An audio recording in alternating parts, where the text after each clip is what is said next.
Welcome to your channel for quiet reflection. Today's story is called Pregnant Before the Wedding. My mother-in-law forced me to sign a prenup. When I wanted to call it off, my mother said, "Just agree. There will be a show." A late autumn afternoon in Boston. The wind snaked through the old oaks of the common, and the pale sun poured like honey over the brownstone rooftops. People hurried past each other, their hearts softened by the first real chill of the season. It was on an afternoon just like this that my life, which had seemed so close to complete, began to veer onto a different path. A path that, had I not walked it to the end, would have left me ignorant of the human heart, which can sometimes be colder than a winter wind. My name is Olivia. I'm 32, an in-house accountant for a building materials distributor. My work is a world of ledgers and invoices of numbers that don't lie.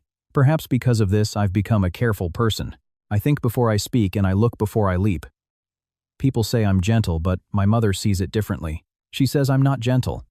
I'm just afraid of inconveniencing others, so I often choose silence for the sake of peace. The man I was about to marry was named Nathan, 2 years my senior. He was a sales team leader for a home electronics company. Nathan was tall, soft-spoken, and not slick in that worldly way, but he was deeply affectionate. He loved me in a way that felt real. He'd remember to buy me my favorite pastry if he passed the bakery. He'd text me to wear a coat when the temperature dropped.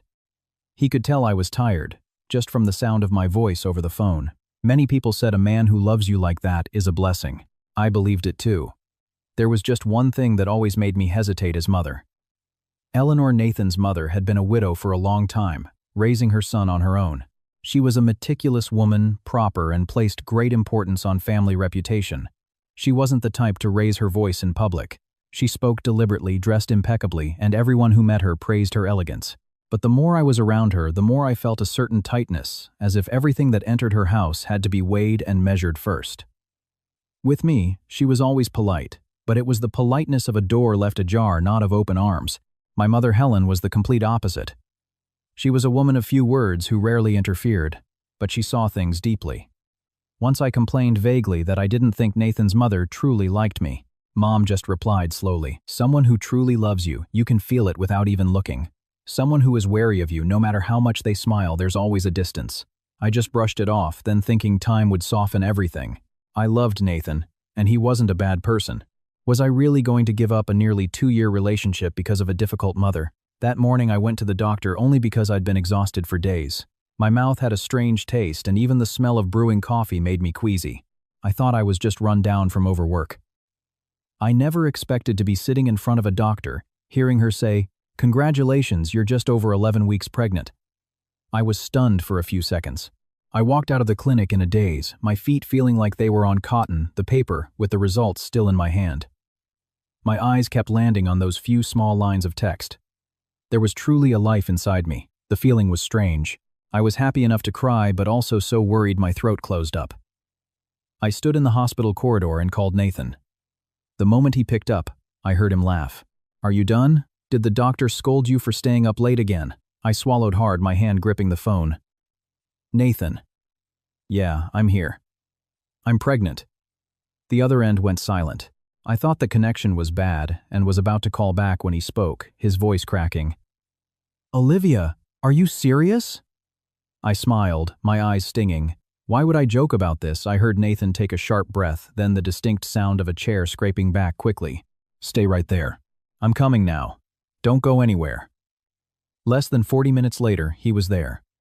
Nathan ran in from the hospital entrance, his forehead dotted with sweat, though it wasn't a warm day. The moment he saw me, he stopped short, his eyes red. Before I could say anything, he pulled me into a tight hug, so tight I could feel his heart pounding in his chest. "I'm going to be a dad," he asked, his voice trembling like a child's. I nodded.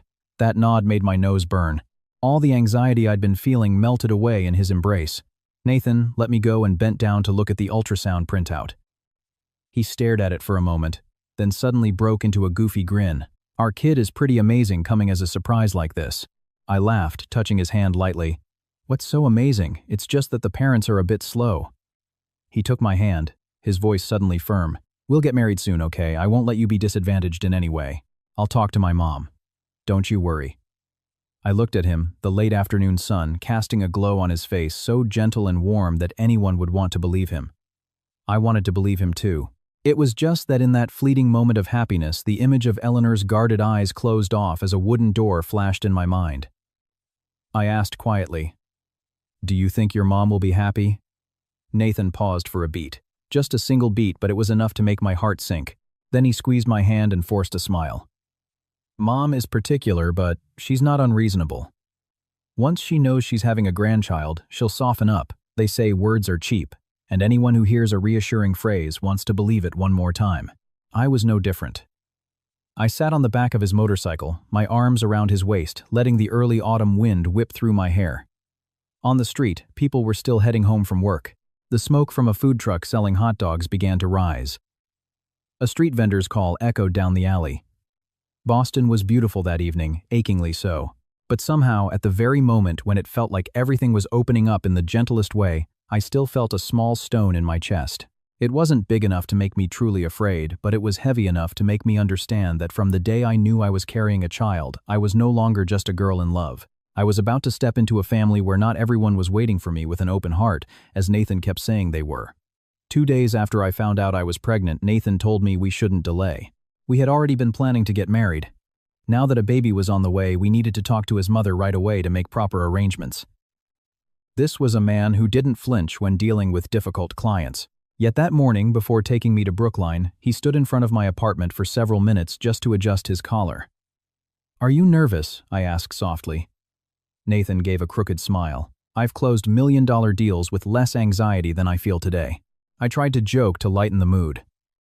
"Well, if I get yelled at later, you'd better defend me." He squeezed my hand. "I'm taking you over to talk about our wedding, not to let you face a firing squad alone." It sounded comforting, but women have a strange intuition. Before even stepping through the door, I could sense whether the wind inside would be gentle or harsh. Eleanor's house was on a wide street in Brookline, a 3-story colonial. The facade wasn't grand, but it was tidy, everything in its place. From the pair of shoes by the door to the orchid hanging on the porch, it was clear the owner valued order. I followed Nathan inside. The gentle aroma of chicken soup wafted from the kitchen. On the dining table, several classic American family-style dishes were already set out. A roasted chicken, a bowl of mashed potatoes, green beans, and a small platter of pickles. Looking at the spread, an outsider would think this was just a normal family dinner. Eleanor sat at the head of the table in a beige blouse buttoned to the collar, her hair in a neat bun. Seeing me, she gave a slight nod. "Olivia, you're here. Come sit down for dinner." Her words were as polite as ever, but that polite tone never made me feel truly close. Sitting next to her was Brenda, Eleanor's cousin, a woman Nathan called Aunt. Brenda was in her early 60s, her words as sweet as syrup, but her eyes were always scanning as if searching for something. The moment she saw me, she beamed. My, Olivia, you look different lately. You've got some color in your cheeks." I smiled back politely. "Yes, I've been sleeping better." Brenda raised an eyebrow. "Well, they say a woman who sleeps well is a lucky woman." Her words made me uneasy. Some comments seem casual on the surface, but are like a needle pricking to see how you'll react. The meal began. Eleanor served food, asking me if work was busy and if my mother was well. I answered reservedly. Nathan ate very little, clearly waiting for the right moment to speak. Several times I saw him raise his bowl to his lips but barely swallow. Halfway through the meal, Nathan put down his fork and cleared his throat. "Mom, I brought Olivia over today because there's something we need to tell you." Eleanor looked up. "Yes, I'm listening." Nathan glanced at me as if for courage, then said it plainly. "Olivia and I are planning to get married next month. And Olivia is pregnant." The atmosphere at the table froze as if someone had sucked all the sound out of the room.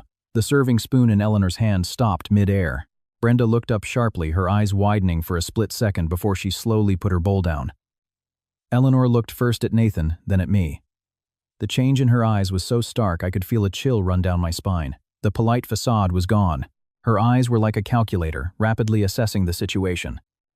Her voice was low and slow. "Pregnant." "Yes," Nathan replied. "Just over 11 weeks. Eleanor didn't ask if I was feeling unwell, nor did she ask about the baby. She just pursed her lips and placed the spoon back in the soup tureen with a small, sharp clink. "So what does this mean? You two let things get to this point before telling me." My face burned. The phrase, "let things get to this point," felt like a slap to my self-respect. Nathan quickly interjected, "Mom, we were already planning to get married." We just hadn't set a date. It's not like Eleanor cut him off, pregnant before the wedding. What will people say? They'll say this family was forced into a wedding because of a baby. Brenda sighed theatrically, her voice sweet but cutting. Girls are so clever these days, Eleanor. A pregnancy is the perfect way to secure a proposal. The man's family can't back out easily. My throat tightened. I sat still for 2 seconds to compose myself before speaking. Ma'am, Nathan and I love each other. I never had any intention of. Brenda gave a faint smile. Oh, honey, I'm not saying you did. I'm just speaking generally. In life, you have to be careful. Eleanor was still looking at me, her gaze making me feel less like a future daughter-in-law and more like a case to be scrutinized. Olivia, I'll be honest. I raised my son for all these years not so people could look at him and say he was cornered into marriage. Nathan's brow furrowed. Mom, that's not fair to Olivia. This is about the two of us. Eleanor turned to her son. Not fair. What is it then? Sons can be too trusting. A mother has to think for her child. Hearing that, my heart felt a mix of hurt and bitterness. So in her eyes, I wasn't her son's partner, let alone the mother of her future grandchild. I was just people. I tried to keep my voice steady. I understand your concern, ma'am. But I came here today with serious intentions. I don't want to make anyone uncomfortable. Eleanor picked up her bowl and took a slow bite before replying. Whether it's uncomfortable or not, we can't say yet. A wedding isn't just about two people. There are relatives and there's the reputation of both families. The rest of the meal continued, but no one could taste a thing. Brenda would occasionally drop a comment that was half advice, half insinuation. Eleanor never raised her voice, but her calm, measured tone was what pushed me to the margins. As for Nathan, he tried to defend me a few times, but the more he spoke, the more flustered he seemed in front of his mother. When we left, I bowed my head to say goodbye. Eleanor just said she needed time to think. Not a single word to ask me to stay, not a single question about the baby. Out on the street, the evening wind blowing through the long alley felt colder than when I had arrived. Nathan walked beside me, starting to speak several times before stopping. Finally, he said, "Don't take it to heart." My mom was just in shock. I stared straight ahead. I'm not angry that she was shocked. Nathan turned to me. Then, what are you angry about? I gave a bitter smile, my nose stinging. I just realized something. Some people hear your good news, but all they can think about is protecting their position. Nathan fell silent. That evening, on the ride from Brookline back to Somerville, I sat behind him with a heart as heavy as stone. Just 2 days ago, I thought this child would be a bond bringing us closer to our families. Now I understood that in some homes, joy isn't always welcomed with love. Sometimes it's just an excuse for people to scrutinize you more closely, to suspect you more deeply, and to weigh you like an item at the market. 3 days after that dinner, Nathan called me in the early afternoon. His voice was hoarser than usual, as if he'd just had a difficult conversation. This afternoon, my mom wants me to bring you over for a bit. She said there are things we need to clarify before we move forward. I was at my desk at work reconciling accounts. The pen in my hand stopped. I asked, trying to keep my voice normal. Just the two of us, Nathan, hesitated for a beat. Aunt Brenda might be there too. Hearing that, my heart clenched. People say you don't air your dirty laundry in public. Our wedding should have been a private, happy affair. But from the very beginning, I felt like I was surrounded by prying eyes. That afternoon, the wind picked up in Boston. It wasn't raining, but low gray clouds hung over the city like a pot lid. Nathan picked me up from work, and we drove straight to his house. He said very little during the drive. At one red light, I saw his hands gripping the steering wheel so tightly his knuckles were white. I knew he was tired too, but his exhaustion was different from mine. He was stuck in the middle. I was the one being put on the scales.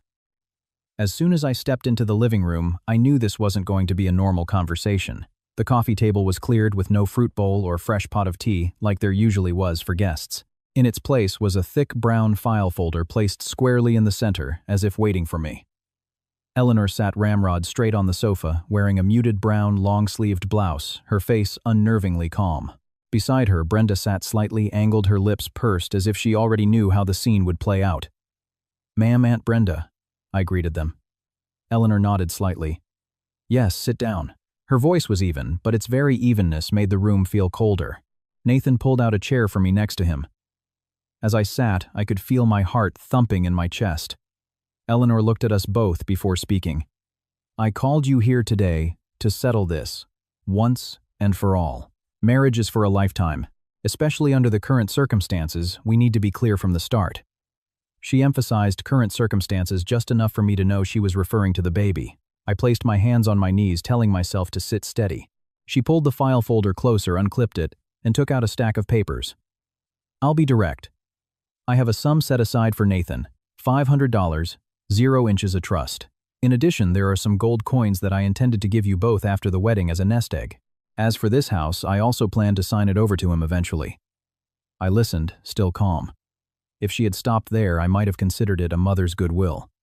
But my intuition told me it wouldn't, and I was right. She placed the first document on the table, turning it towards me.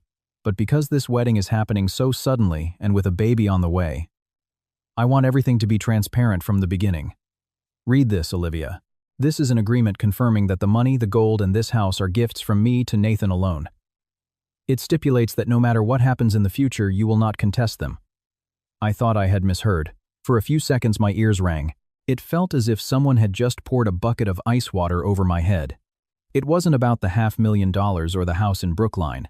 The pain was in the assumption they had already made about me, that I would use the child in my womb to get into their family and then go after their assets. I looked up at Eleanor. You mean you want me to sign a document waiving all rights to those assets? Eleanor's reply was curt. Correct. With it in black and white, there will be less trouble later. No one can say my family wasn't careful. Brenda, sitting beside her, clicked her tongue and chimed in. Oh, it's a normal thing these days, dear. In this dog-eat-dog world, it's better to be clear from the start. A little unpleasantness now prevents a lot of heartache later. Hearing that I had to bite my lip to keep my face from turning pale.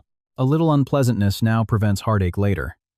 It sounded reasonable, but in this context, it felt like someone was taking a knife to my dignity and telling me to just bear the pain that I'd get used to it. Nathan shot up from his seat.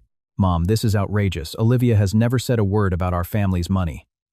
Eleanor turned to her son, her voice never rising. I'm not saying she has, but not mentioning it today doesn't mean it won't be an issue tomorrow. As your mother, I have to think for you. I raised you all by myself. Am I not allowed to protect your future, now that you're getting married? Nathan's face was grim. This isn't protection, Mom. This is humiliation. His words startled me. It was the first time since this all started that he had spoken so forcefully to his mother.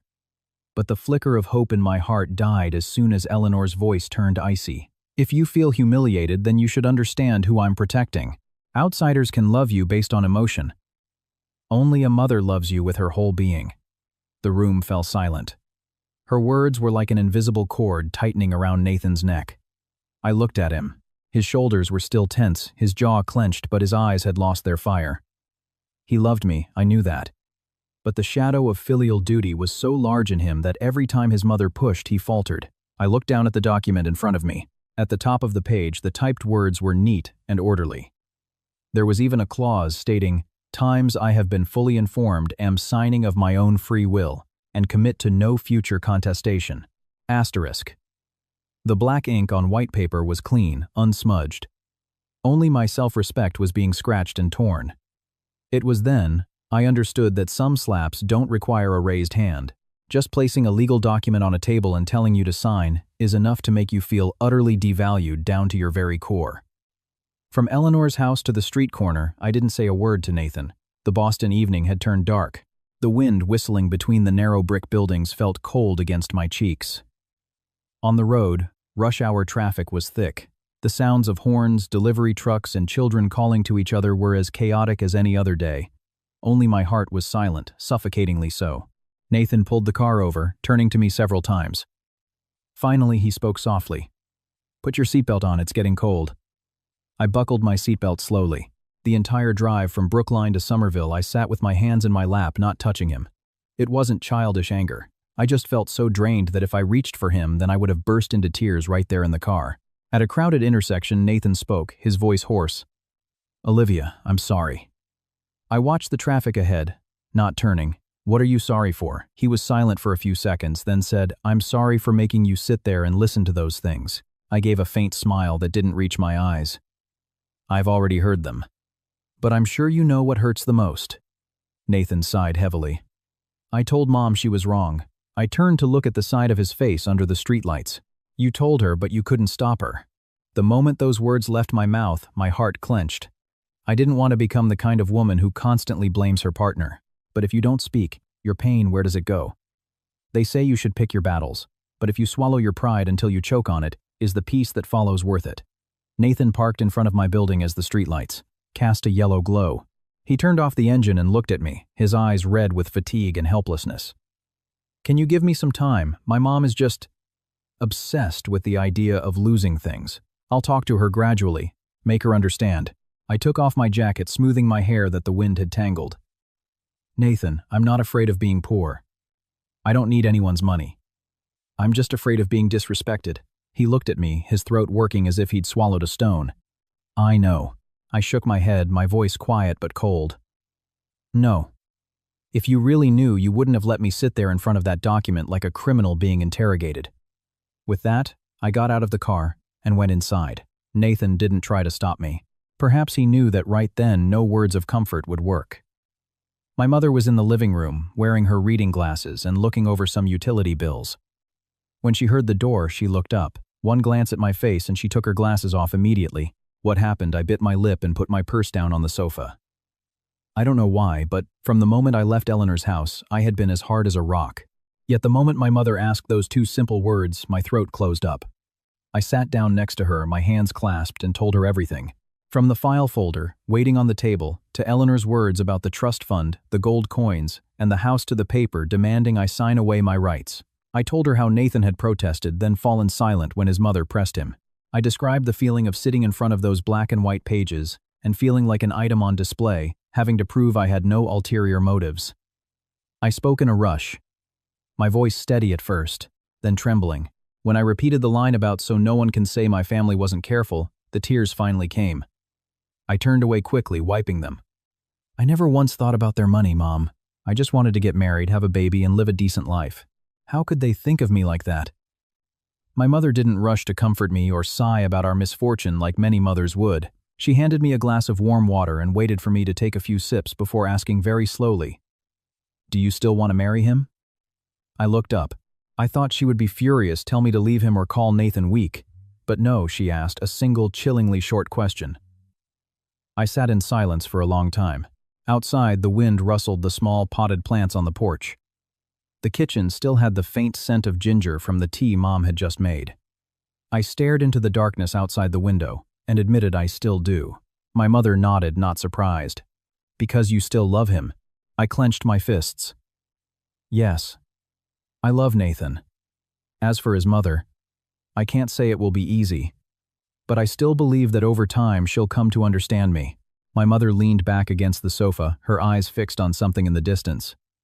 She spoke slowly, each word distinct. "Fine. If you still want to get married, then don't fight this battle right now." I was stunned. "You want me to endure more, Mom?" She turned to me, her gaze sharp but not angry. "Enduring is different from bowing your head. You need to know the difference." I fell silent. My mother continued. "With some people, the more you argue, the more they believe you have an agenda. The more you react, the more they use it as proof that they've hit a nerve. If you want to know how shallow or deep someone's character is, sometimes you don't win by fighting for victory right away. You have to take one step back, stand still, and watch." Listening to her, my crying subsided. In our small Somerville apartment under the familiar yellow light, her voice was as steady and strong as the foundation of our home. I suddenly felt less adrift. My mother poured me more water and placed her warm hand over mine. "Olivia, when someone looks down on you, it hurts. But if you let that pain cause you to make a rash move, you'll only hurt yourself more. Taking a step back now isn't to lose. It's to see clearly who truly loves you and who is just using the word reputation to push you down." I looked down at my mother's slender fingers covering my hand. For so many years, that hand had been both mother and father to me, lifting me through countless hardships. That night, I didn't feel weak from crying. I just felt that within my pain there was a solid pillar holding me up, keeping me from falling.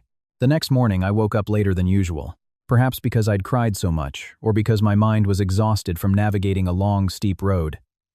Outside, the sun was creeping over the windowsill, shining on the pot of basil. Mom kept on the porch. The kitchen smelled of oatmeal with minced meat and a little ginger. My mother was like that.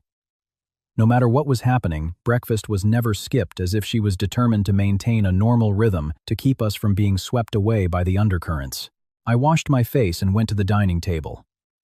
Mom had already prepared a bowl of oatmeal for me next to a plate of steamed eggs and a glass of warm milk. She didn't ask if I had slept well or bring up last night's conversation. It was only when I had nearly finished my oatmeal that she spoke. "Call Nathan this afternoon." I looked up. To say what, Mom looked straight at me, her voice calm. "Tell him you agree to sign." The spoon in my hand clinked against the bowl. I thought I had misheard. All night I thought her composure meant she was finding a way to protect me. I never imagined the first thing she would suggest was for me to sign. "I agree to sign," I repeated, my throat dry. "Mom, that document is no joke. Signing it is like admitting that what they think of me is true." My mother sat up straight, her expression unchanged. "So, what do you plan to do? Go over there and argue with them, point a finger in their face and ask why they disrespect you?" I bit my lip. Everything she said was right, but it was a truth that made me uncomfortable. At least I have to let them know I'm not the kind of person they think I am. My mother slowly folded a napkin into a perfect square before speaking. "If you say it with your mouth, will they believe you?" I was silent. She continued, her voice as steady as the wind through the leaves. "When people already suspect you, the more you try to clear your name, the more they think you're being clever. When people are afraid you'll touch their money, the more you react, the more they'll say they've hit a sore spot. The world is full of people like that. Some things, the more you struggle, the more they believe you're guilty." I sat in silence. Her words were like cold drops of water, cooling the heat of my frustration but replacing it with a numb ache.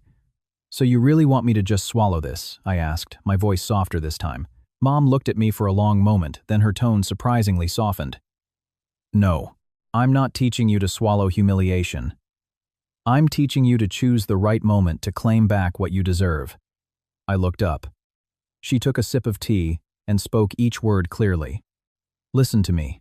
Some people only truly bow their heads when their mistake is exposed in public. If you make a scene now, the story will become about the difficult future daughter-in-law who was stubborn before she even married, about two families falling out over money. In the end, what people will remember isn't your injustice, but your reputation for being difficult and disrespectful." I clasped my hands together. My fingers were ice cold. My mother didn't speak quickly, but each word seemed to root itself deeply. "Sign it. But sign it with a clear head, not in surrender. Sign it so they'll feel secure enough to reveal their true selves. Sign it so that later, if you have to fight for what's right, you won't be fighting with tears." It was then I understood. My mother hadn't given up. She had just chosen a wider, quieter, and therefore sharper path. I looked at her and asked quietly, "You have a plan, don't you?" She didn't answer right away. She stood up and went into her room. A moment later, she came back with a gray plastic box I had often seen on top of her wardrobe. She opened it and laid out several documents on the table. "The deed to my 670 square foot condo in Somerville in my name. A savings account statement for $150,000. A certificate confirming my $42,000 share in my uncle's catering business." Everything was neatly organized, protected in plastic sleeves, the edges of the paper still crisp. I stared at the documents in front of me, stunned. "Mom, why are you taking all this out? So you understand something," she said, placing her hand on the stack of papers. "My daughter is getting married for love, not because she has nothing to her name. They like paperwork, so we need to know how to keep our own paperwork. If you want to talk about what's right, you need to have something to back it up." My nose stung. It turned out that while I was wallowing in self-pity, my mother was seeing much further ahead. That's how experienced women are. They don't need to use big dramatic words. But when they make a plan, they plan it to the root. Mom sat down and picked up her phone. "This afternoon, I'm going to ask your Uncle David to look over the document from their side. He's been a lawyer for over 20 years. He'll know exactly what they're trying to do with one look." Hearing that, I let out a long breath. The pain was still there, but it was no longer a shapeless fog. It was beginning to have a form, a direction. Just then, my phone vibrated. It was Nathan. I stared at the screen for a few seconds before answering. His voice on the other end was hoarse. "Are you up? I texted you this morning but didn't get a reply. I'm having breakfast with my mom." Nathan paused for a beat, then spoke softly. "After I got home yesterday, my mom still wouldn't let it go. We had a fight. I told her what she did was hurtful to you, but she just kept saying she was doing it for me. I closed my eyes for a second. Hearing that, I felt both pity and sadness. Pity because he was also struggling, and sadness because even now all he could do was tell me he had argued, not that anything had actually changed. "Nathan," I said, my voice very deliberate. "What if I sign it?" The other end went silent. "What did you say?" "I'm asking, if I sign it, what would you think?" Nathan almost shouted. "I don't want you to do that. I don't want you to be put in that position." I glanced at my mother. She said nothing, just calmly sipped her tea. I asked again, "But if I don't sign, are you sure everything will be okay?" Nathan couldn't answer immediately. That silence was what made my heart clench. Sometimes love isn't about how much someone cares for you, but whether when it matters most, they have the strength to stand by your side. After a moment, he spoke again, his voice low. "I'm sorry. I know whatever I say now is too late, but I don't want you to think I'm abandoning you." I smiled faintly, a smile as thin as smoke. "I don't think you're abandoning me. I'm just learning not to stake my entire fate on someone else's promises anymore." The other end was silent. I knew my words were painful, but some wounds, if you don't touch them, the other person will never understand how deep they are. That afternoon after work, I sat alone in a small coffee shop near my office, watching the people pass by outside the window. The late autumn sky was clear, the slanting sun casting a golden honey-like glow on the awnings. Everything outside was so beautiful, so normal, that if you weren't carrying a heavy heart, you could easily think life was peaceful. I took out my phone and sent Nathan a single text, "Times I'll sign it. But I'm signing because I choose to, not because I'm afraid." Asterisk. As the message sent, my heart pounded so hard my fingertips trembled. It was the most painful agreement I had ever made in my life. Not because I was losing, but because, from that moment on, I knew I was no longer the girl for whom love was enough. I had to learn to stand in the middle of a storm and keep my back straight. Because in some lives, if you don't love yourself enough, no one else will love you completely. The day I returned to Eleanor's house to sign the agreement was a Friday afternoon. The Boston air was dry and crisp, the sun not harsh but fading as if covered by a thin layer of dust. I had been restless all day. Even though I had been the one to tell Nathan I would sign, as I sat in front of the mirror fixing my hair, I still felt like I was preparing to enter a place where I didn't belong. My mother didn't say much. Before I left, she just took my hand, stroked the back of it gently, and said one thing. "Remember this for me, my dear. Even if you have to lower your head, it should be to get a clearer view, not because you feel you are less than them." Those words stayed with me the entire way. Nathan picked me up at the corner near my office. As soon as I got in the car, he turned to look at me, his eyes full of guilt. Maybe I should talk to Mom one more time. I still think this whole thing is. I cut him off, my voice calmer than I thought it would be. "There's no need, Nathan. I've made up my mind." Nathan gripped the steering wheel. "I feel terrible about this." I watched the buildings recede behind us and said slowly, "Whether you should feel terrible or not, you'll know soon enough by just standing there and watching." He didn't reply. The wind from outside was cool, but between us, there was a thick, suffocating silence. People think that if you love each other, you can solve anything. But when it came to family matters, I was beginning to understand that love is one thing, and the courage to stand up for it is another. The lights were on early at Eleanor's house that day. As soon as I walked into the living room, I saw Brenda already sitting on the sofa, her handbag placed neatly beside her, her expression like someone waiting for a good show. The moment she saw me, she smiled. "Olivia, you're here. You really are a sensible girl. One conversation and you understand everything." I just nodded slightly. The word sensible hit my ears with the bitter taste of oversteeped tea. Eleanor came out of her room holding the same brown file folder from the other day. Her face showed no sign of displeasure. In fact, she seemed more relaxed. That very relaxation saddened me more than anger would have, because it showed that in her mind, today's event wasn't a reluctant necessity, but a required step for her peace of mind. "Sit down, dear," she said in a calm voice. "I've prepared everything." I sat in the chair opposite her, my back as straight as if a string were pulling it from behind. Nathan sat next to me, so close, his elbow brushed against mine. But the distance in our hearts was greater than it had ever been. Eleanor opened the folder and took out the documents now tagged with yellow sticky notes. She had even prepared a new black ink pen. The way she organized everything made the signing feel more like a business transaction than a family matter. She pushed the first document towards me. "Read it. I want to be clear from the start so no one has any complaints later. The trust is $500, 000, and the gold coins. As for this house, I plan to handle the paperwork to transfer it solely to Nathan after the wedding. It's all written here. I picked up the papers. They were thick, the edges smooth, smelling of fresh ink. The typed words were stark and clear. There were clauses confirming the assets were from the groom's side for the son alone, that the signatory had been fully informed, and that she voluntarily waived all rights to contest both now and in the future. There was even a separate section specifying that I could not use the marital relationship or a shared child as a basis to claim a share of the aforementioned assets. With every line I read, my heart grew colder. It turned out that when adults want to protect what's theirs, they can think of everything. It wasn't just a suspicious glance or a frown. It was an entire framework ready to be dropped on someone else's head.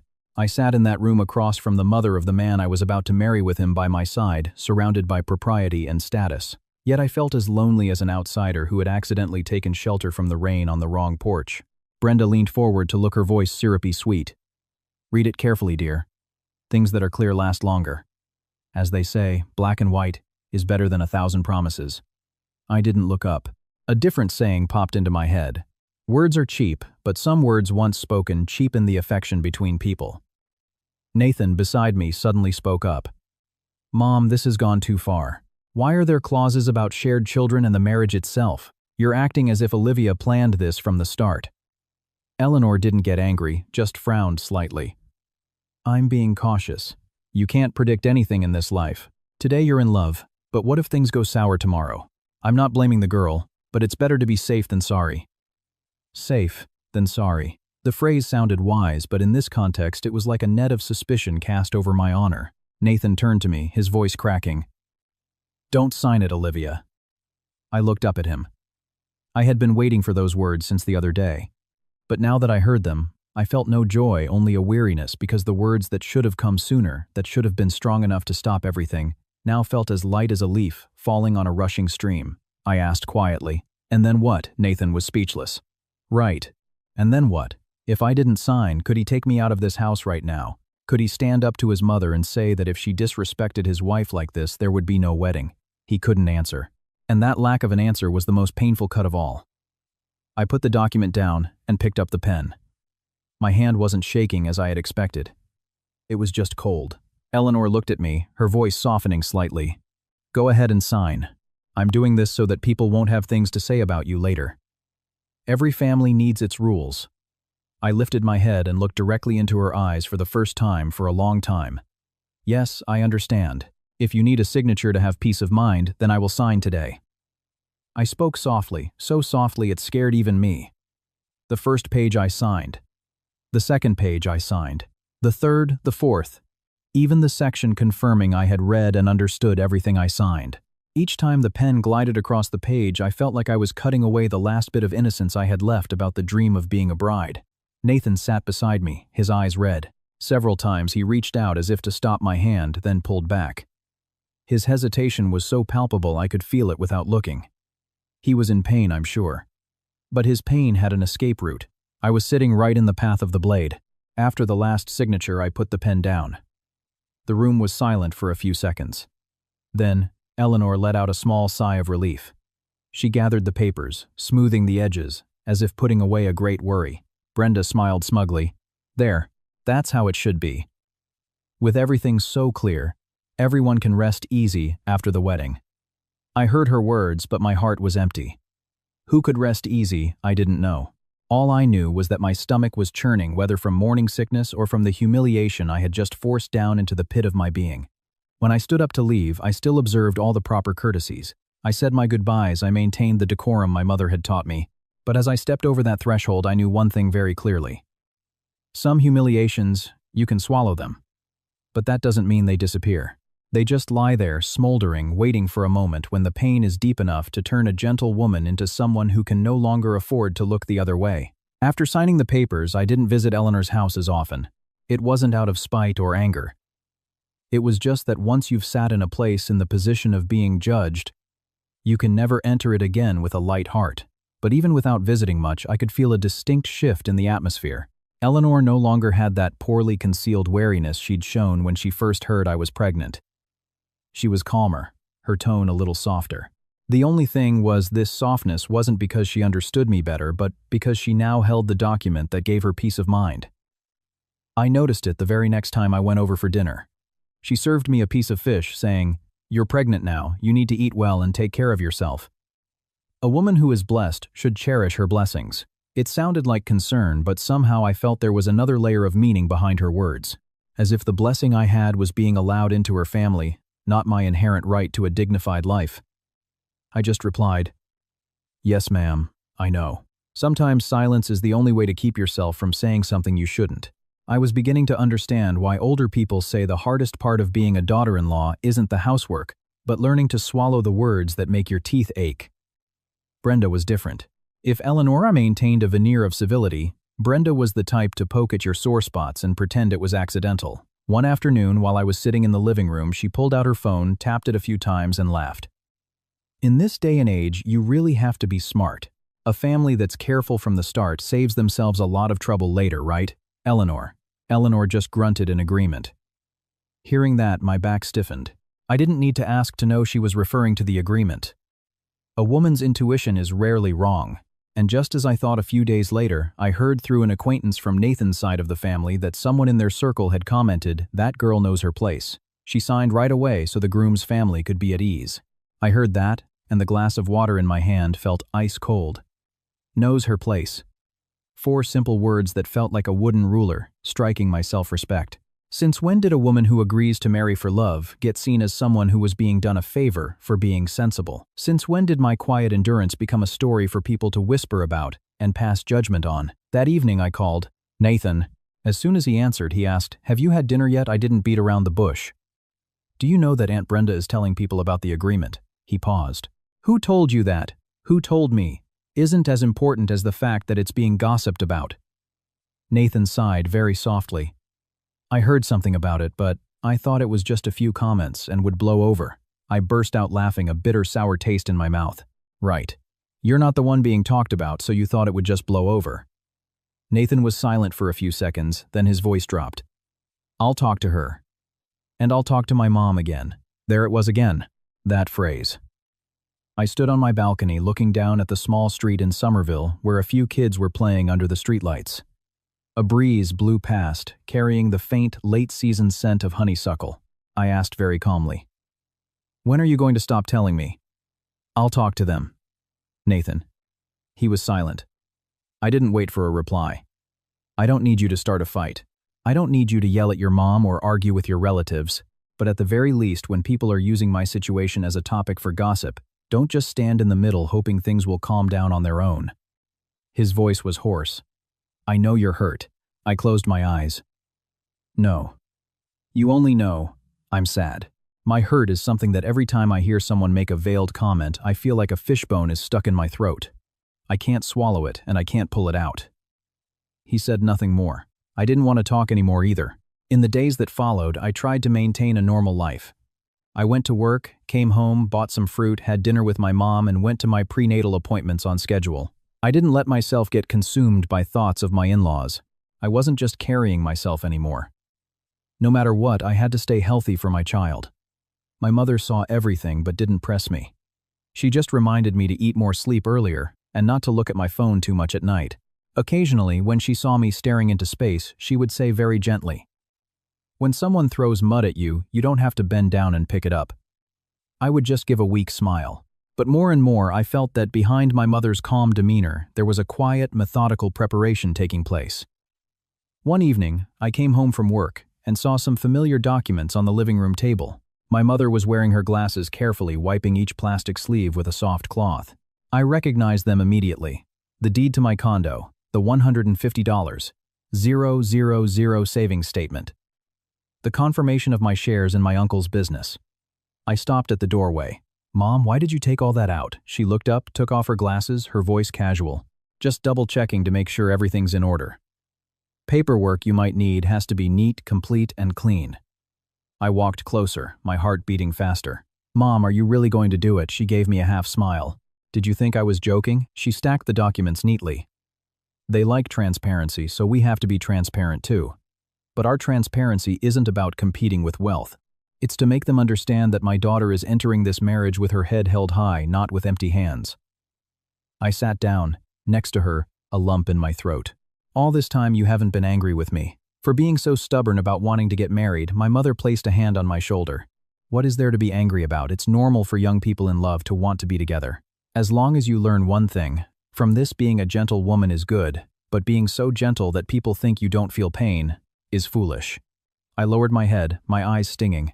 That night as I lay in bed, curled around a soft pillow listening to the distant sound of traffic and the wind whistling through the window frame.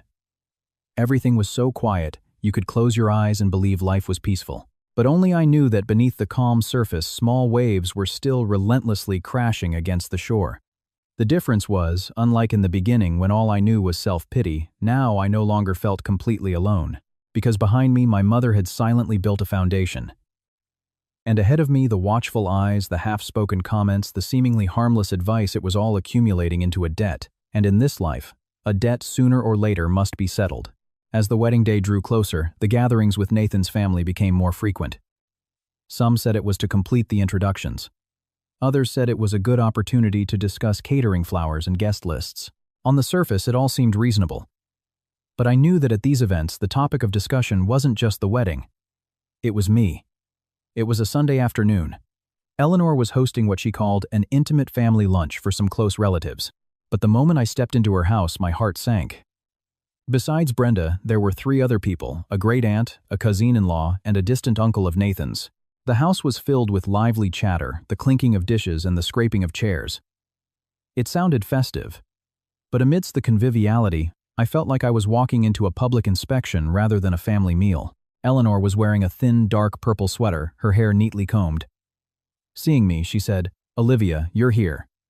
Go wash your hands, we're about to eat." I replied politely. Her words were proper faultless. An outsider would think I was lucky to have such a gracious future mother-in-law. Only those on the inside understand that civility can be just a formality, while hearts remain miles apart. The table was laden with familiar comfort food, chicken and dumpling soup, a golden roasted chicken, meatballs, spring rolls, and a bright red velvet cake for good luck before the wedding. Looking at the food, I thought if only things were as simple as the dishes on the table, life would be so much lighter. At first, the conversation revolved around renting cars and choosing flowers. I sat quietly, answering only when asked. Halfway through the meal, Brenda started.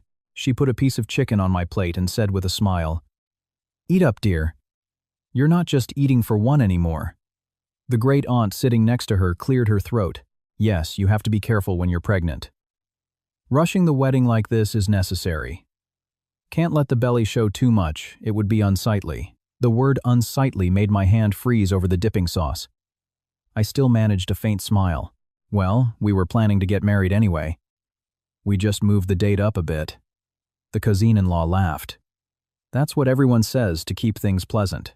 But as women, we know that if you get pregnant before the wedding, you should have some self-awareness. Self-awareness. Those words again. One person would say something, another would follow like they were passing a ball back and forth, but always aiming at the same target. The distant uncle just chuckled and said times have changed. But as soon as he finished, the great aunt added, "Changed or not, there must be standards. If the groom's family isn't careful from the start, there will be trouble later." It was then that Brenda put down her chopsticks, feigning a tone of friendly advice. That's why Eleanor is right to be cautious. If you don't set boundaries from the beginning when things go wrong, people will blame the elders for not being wise. Each word on its own didn't seem terrible. No one yelled at me, no one pointed their finger and called me a bad person, but it was this roundabout suggestive way of talking that caused a lasting pain. It made it impossible to retort because to do so would make me seem petty. But to stay silent meant letting every word soak into my skin. I glanced at Eleanor. She was sitting right there, closest to me, hearing everything. She didn't join in, nor did she laugh. She was silent. And her silence was no longer about letting things pass. It was a silence that gave free rein to the words being poured over my head. It was then I realized that some people don't have to hurt you directly. They just have to sit by and watch others do it. Nathan must have sensed the atmosphere shifting. He put down his bowl, his voice shorter and firmer than usual. "The wedding is my business, and Olivia's. I hope everyone will stop making comments that make her uncomfortable." The great aunt smirked. "Oh, so protective of your wife already. We're just family giving some sound advice." Brenda again played the mediator, but her words were like rubbing salt in the wound. "Nathan, the elders aren't trying to make things difficult. As the old saying goes, spare the rod, spoil the child. It's better to listen now to avoid stumbling later." I looked down and slowly took a bite of cake, but my throat felt like it was being squeezed. I couldn't swallow. I didn't cry. Not because I was strong, but because in the middle of all those people, if my tears fell, it would be like admitting defeat. After the meal, I excused myself to the backyard for some fresh air. The afternoon wind rustled the bougainvillea by the gate. It was cool, but my back was still burning. A moment later, Nathan followed me out. He stood half a step away. "Are you tired?" he asked. I looked out at the small street where children were playing under the early evening lights. "No, I'm just sick of it." Nathan lowered his voice. "I'm sorry. I didn't think they would say all that." I turned to him, not angry, not crying, just tired. "Nathan, do you know what hurts the most?" He fell silent. I said slowly, each word clear, "It's not what they said. It's that your mother sat there, heard everything, and let me take it all alone." Nathan looked down, his hands clenched into fists. "I'll talk to her." I smiled bitterly. "Talk to her again." He looked up, his eyes full of guilt. I took a deep breath. "Love isn't enough, Nathan. Sometimes a husband needs to be a husband, not just someone standing in the middle hoping things will smooth over on their own." As the words left my mouth, I felt my own heart grow heavy. I knew I had just touched on Nathan's greatest weakness. But if I didn't say it, he would continue to think that loving me in his heart was enough. But a woman entering a marriage doesn't just need a soft heart. She needs a shoulder strong enough to stand against the storm. My wedding to Nathan was set for a Sunday, at the end of October in Boston. That morning was chilly, the thin cold of early winter, not biting but enough to make you want to pull your collar up. My small apartment in Somerville had been lit up since dawn. Outside, the sounds of people, cars delivering flowers, and voices calling to each other made the whole street seem to wake up early. I sat in front of a mirror as the makeup artist did my hair. On the table was my bouquet of white and pale pink roses, which my mother had chosen herself. The face in the mirror was covered with a thin layer of foundation, my lips a soft color, my eyes lined just enough. An outsider would think the bride today was as beautiful and radiant as any other. Only I knew that beneath the makeup was a nearly sleepless night. At over 14 weeks, I was starting to feel more tired. I hadn't eaten much that morning, but my throat already felt tight, a queasy feeling in my stomach. My mother brought me a bowl of hot chicken noodle soup, telling me to eat to keep my strength up. I held the chopsticks but had to force myself to take a few bites. My mother sat down next to me, adjusted the edge of my veil, and asked softly, "Are you feeling okay, dear?" I nodded. "I can manage." She looked at me for a moment, then sighed softly. "On a happy day, no matter what happens, you must keep your back straight. You've done nothing wrong, so there's no reason to hang your head." Her words weren't stern, but they steadied my heart. They say when a daughter gets married, she is leaving one home for another. For me, that morning, what gave me the strength to walk was not the beautiful dress or the congratulatory laughter outside, but my mother's hand on my back, silent but firm. The groom's party arrived on time. Nathan was in a dark gray suit with a matching tie. His face was a little tense, but it lit up when he saw me. For a moment, as he stood at the door holding the bouquet, his eyes a little red with emotion, my heart softened. Despite all the unpleasantness, I couldn't deny that in that moment, the man in front of me was the one I had once believed I could spend my life with. He took my hand and squeezed it gently. "You look beautiful today." I gave a faint smile, just enough so no one would notice the storm of emotions inside me. "Don't make me cry, you'll ruin my mascara." Nathan smiled too, but it didn't quite reach his eyes. I knew he was nervous.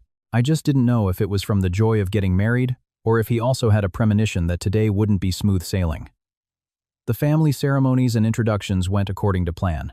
On the surface, everything was proper and respectable. The elders spoke politely, guests laughed, cameras flashed, and children ran around.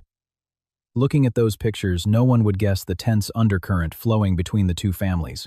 By noon, we moved to a restaurant in the Seaport District for the reception. The hall was decorated with fresh white and yellow flowers, the chandeliers cast a warm glow, and the tables were covered in matching cream-colored cloths. Soft wedding music played, as the MC recited the familiar blessings.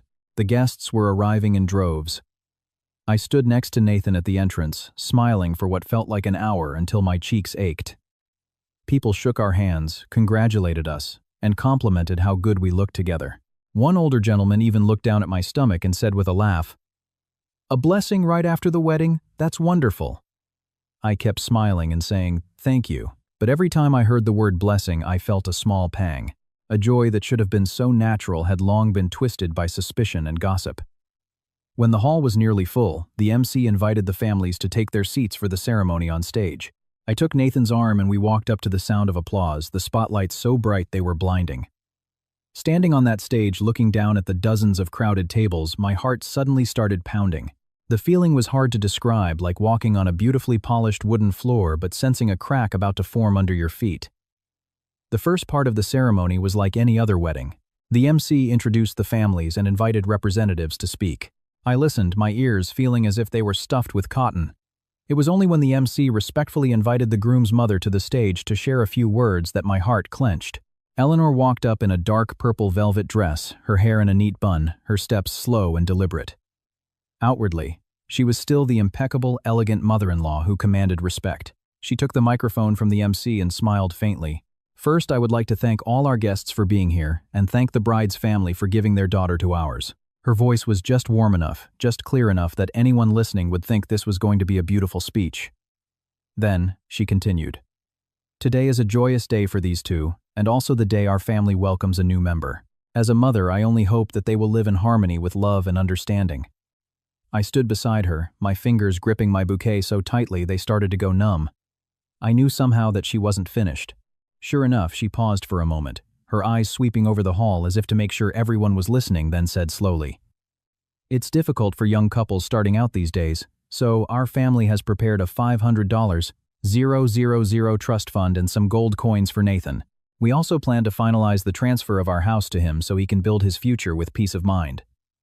A low murmur started to ripple through the hall. I could hear my own heartbeat. Eleanor still held the microphone firmly, her voice chillingly calm. "And to ensure everything is transparent and clear, to avoid any gossip that our family was forced into this marriage, or that there were any ulterior motives. Olivia has also voluntarily signed an agreement from the beginning, confirming that these assets are from our family to our son alone, and there will be no future contestation." She emphasized the words voluntarily signed. With that one phrase, the entire hall seemed to freeze. I stood on the stage, still facing forward, but my ears were ringing. Under the dozens of eyes fixed on me, the wedding dress suddenly felt as heavy as lead. The words she used sounded proper, transparent, clear, avoiding gossip, but who in that room didn't understand the implication that this bride was pregnant before the wedding, that the groom's family had to protect itself, that I had to sign a document to prove I wasn't after their money. This was no longer a private humiliation in a living room. This was a knife wrapped in the velvet of polite words, thrust at me in front of everyone. I looked out at the guests. Some were whispering to each other. Some were staring at me with open curiosity. Some tried to act normal, but their eyes gave them away. Beside me, Nathan was rigid, his face changing color. I could feel his hand clenching so hard his knuckles were white. In that moment, my self-respect felt like it had been stripped bare under the spotlights in front of both our families, friends, and colleagues. All the endurance I had mustered over the past weeks suddenly rose in my throat, hot as a fever. If it weren't for the makeup holding my face together, everyone would have seen how pale I had become. I didn't look at my mother right away. I just looked down at the tables below where she sat, her back straight in a dark green dress, her hands resting calmly on the table, her expression unnervingly composed. And it was that very composure that made my heart pound harder, because I knew my mother hadn't brought a thick file folder to the reception just to sit quietly and listen to someone turn her daughter into a cautionary tale on her wedding day. I hadn't even recovered from Eleanor's words when, from below, my mother calmly stood up. Not quickly, not rushed, and not with the angry expression one might expect from a mother whose daughter was being publicly shamed.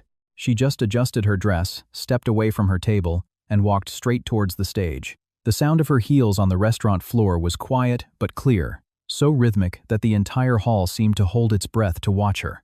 The MC was flustered, looking from Eleanor to me. My mother stopped at the steps of the stage, looked up, and said in a voice just loud enough to be heard, "May I have a word?" No one could stop her in that moment. No one had a reason to. She was the mother of the bride. Her daughter had just been subjected to a public discussion of legal documents and forced voluntary agreements. If she couldn't speak, who could? The MC flustered, handed down the microphone. My mother took it and walked up the stage slowly. She stood between me and Eleanor and addressed the guests. First, I would like to thank both families and all our honored guests for being here today, to celebrate with our children. My mother's voice was not high or sharp, but it was steady. It was the voice of someone who didn't need to shout to be heard. After just a few words, the hall was completely silent. She turned to Eleanor, a faint smile on her lips. I heard my new in-law mention the word transparency, and I agree. When it comes to our children's marriage, especially in front of all our relatives, it's best to be clear about everything so there are no misunderstandings. The moment she said clear about everything I saw, Eleanor's hand tightened on her own microphone. My mother didn't look at me for long, but that brief glance was enough to calm the frantic drumming in my chest. I knew she had chosen the right moment. She looked down at our family's table. My uncle immediately understood, stood up and brought up the black leather briefcase that had been sitting by his chair. The movement was so smooth, it was as if it had been choreographed. My mother placed the briefcase on the small table on stage, opened it, and took out several documents, each in a clear plastic sleeve. The hall began to buzz again. But this time, it wasn't the sound of pitying whispers. It was a murmur of curiosity and surprise, because everyone understood the bride's family had not come empty-handed. My mother held up the first document, her voice steady. This is the deed to a 670 square foot condominium in Somerville, registered in my daughter's name 3 years ago. She put it down and picked up the second. This is a statement for a savings and investment portfolio of $150,000, also in Olivia's name. Then the third. And this is a certificate confirming her $42,000 share in our family's catering business. My mother's words fell, not quickly, not rushed. But the way she clearly stated each number, each document, each source of assets plunged the entire hall into a different kind of silence. It was no longer the silence of judgment about a pre-wedding pregnancy. It was the silence of people realizing they had completely misjudged someone. My mother closed the folder, placed it neatly on the table, and then continued, I am not saying these things to show off. Every family has its own means, and wealth does not determine character. But since my in-law wanted to make financial matters public today, in front of everyone, I would also like to make one thing clear. My daughter is getting married because she loves the man she chose to love, not because she needs support. I stood right beside her, my hand crushing my bouquet. I hadn't cried until then, but at those words, my eyes stung. The greatest fear a woman has is not poverty, but being looked at with suspicion, as if she is marrying for financial gain. My mother knew that, and she knew that when her daughter's honor was on the line, the way to reclaim it was not with tears, but with the truth laid bare for all to see. She turned to Eleanor, her voice softer but cold. You said Olivia signed voluntarily. Yes, she signed, but she signed because I told her to. I wanted to see clearly whether the elders of a family, when faced with a young woman carrying their son's child, would think of love first or of protecting their assets first. From below, a few quiet ohs could be heard. Some of the groom's relatives were looking at each other, their faces clearly embarrassed. The distant uncle, who had been sitting near the stage, coughed and pretended to adjust his napkin. Brenda was frozen in her seat, the smile gone from her face. And Eleanor. She stood next to my mother, her face still trying to maintain composure, but her lips were a thin, hard line. The calm confidence she had when she spoke of the trust fund and the gold coins was gone. My mother didn't add a single bitter word. That was her brilliance. She didn't need to point out every fault, recount every humiliation I had endured, or make a scene to vent her anger. She just had to present the truth at the right time in the right place, and let the truth speak for itself. She turned to the audience and bowed slightly. Today is a happy day for our children. I will say no more. As for how things are, I will let everyone here decide for themselves. With that, she handed the microphone back to the MC. The hall was so quiet I could hear my own heart beating. The atmosphere, which had been leaning towards Eleanor's transparency, had completely shifted. The looks directed at me were no longer probing or pitying. They were looks of surprise, of shame, and from many tables of second-hand embarrassment. I looked at my mother. She didn't turn to hug me or offer words of comfort right then. She just gave me a small, almost imperceptible nod as if to say, stand up straight. And I understood. In the middle of a wedding that had nearly been turned into a public auction of my character, my mother had pulled me back to my rightful place as a bride. Not as someone who should be grateful for being married, but as a woman entering marriage with love, with self-respect, and with a standing no lower than anyone else's. The hall was still quiet after my mother's speech. The MC stood on stage holding the microphone with a pained smile, clearly at a loss for what to say to smooth things over. At the tables, people were pouring water, pretending to check their phones or whispering to each other. But no matter what they did, I could feel the atmosphere had changed. The looks of pity and suspicion I had received after Eleanor's speech were gone, replaced by the awkwardness of people who had just realized the bride had not in fact come to her marriage empty-handed. I thought that would be enough. Enough for people to stop, enough for those who needed to understand enough to salvage some dignity for the wedding. But life is full of moments where people out of shame for one mistake make another. Eleanor was still standing next to me. She hadn't said anything. She was trying to maintain her composure, but her lips were a hard line, her nostrils flared slightly. I knew she was furious. Not because her family's wealth was less than mine, but because in public, the control she thought she had was just flipped by my mother with a few pieces of paper. Just as my mother was about to step down from the stage, Eleanor suddenly spoke. "You speak very well." Her voice wasn't loud, but it was so sharp the entire hall froze again. My mother stopped and turned back. I looked over, my heart pounding harder. My intuition told me this wasn't over. Eleanor pursed her lips into a cold, forced smile. "I admit I didn't know your side was so well prepared. Your daughter has a condo, a savings account, even business shares. I acknowledge that. But wealth more or less doesn't tell the whole story." A chill went down my spine. My mother stood tall, her voice even. "I agree. I never said wealth determines character. I was simply responding to the point you raised." Eleanor looked down at my stomach, then back up at me, her next words spoken slowly, each one a hammer blow. "But if we're going to be transparent, let's be fully transparent. The finances are clear, but this pregnancy, are you so sure it's as clear as you say? I don't remember how I breathed in that moment. I just felt a bucket of ice water being poured over me from the top of my head to the soles of my feet. My ears rang, my throat seized the bouquet in my hands, felt as heavy as lead. For the first few seconds, I couldn't believe a mother-in-law could say such a thing at her own son's wedding. Below, the murmuring rose to a roar. I heard gasps.